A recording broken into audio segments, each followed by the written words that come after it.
আল্লাহ রাব্বুল আলামিন পবিত্র কালামুল্লাহর মধ্যে বলেন, ইয়া আইয়ুহাল্লাযীনা আমানু ইজতানিবু কাসীরাম মিনায-যন্ন ইন্না বা'দায-যন্নি ইসমুন ওয়া লা তাজাসসাসু।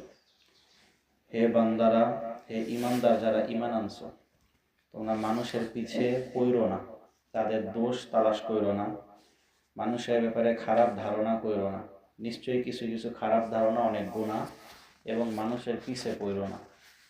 আমাদের ভিতরে অনেক বড় একটা মারাত্মক খারাপ স্বভাব, সেটা হলো আমরা অন্যের পিছে পড়ে থাকি।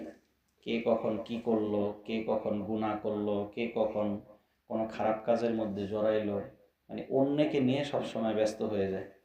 অথচ উচিত ছিল সর্বপ্রথম আগে নিজেকে নিয়ে ব্যস্ত হওয়া।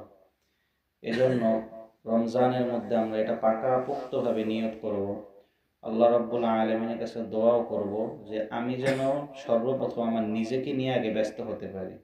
পরের হিসাব পরে, আগে আমার নিজেকে নিয়ে, পরের ভিতরে কি দোষ ত্রুটি আছে এগুলোর পরে, আগে আমি আমার নিজেকে নিয়ে ব্যস্ত হব।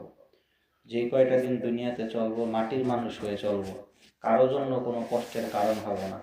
আল্লাহ রাব্বুল আলামিন আমাদেরকে পরিপূর্ণরূপে আমল করার তৌফিক দান করেন।